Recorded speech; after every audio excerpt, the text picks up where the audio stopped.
د ننګرهار د بېسود ولسوالۍ په ګردي کڅ کې د یوې کورنۍ هغه 18 کسان په ډلیز قبر کې خاورو ته سپارل شوي چې د فروری 21مې او 22مې شپې مهال د پاکستاني فوج په بمباریو کې وژل شوي ول.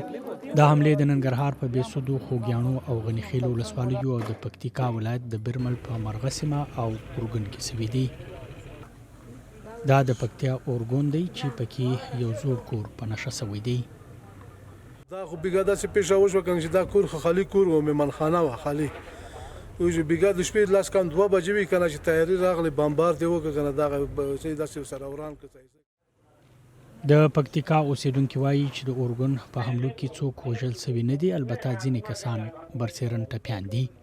دلته چې د ځاني تلفات نه لري او د یو څو ماشومان چې دي د هغوی په پښو کې د شیشې ننوتې دي چې بالاخره لغوندې ټپي شوي دي داسې سرسرۍ او نور چې دی داسې ځاني تلفات نه لري. او که فکر وکړو د دیوالونه چې دي دغه کور چې دی په مکمل طور سره ویجاړ شوی دی.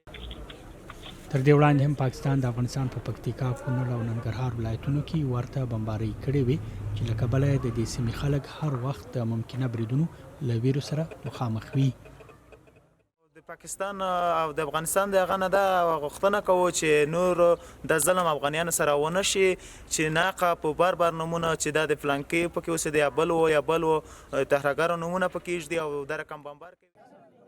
تر بمبارۍ وروسته د افغانستان دفاع وزارت د فروری پر 22مه پاکستان ته د حملو د جواب ورکولو دړکه ورکړه. خو د پاکستان د اطلاعاتو او خبرونو وزارت د فروری په 21مه په بیان کې دعوه کړې چې په پکتیکا او ننګرهار کې د مشکوکو ترهګرو پټنځایونه په نښه کړي. بیان دعوه کوي چې بریدونه په باجوړ او اسلام آباد کې د وسلوالو حملو په غبرګون کې کړي چې د بیان په دعوه کره شواهد لري چې وسلوالو په افغانستان کې د خپلو مشرانو او مرستیالانو په حکم کړي ول.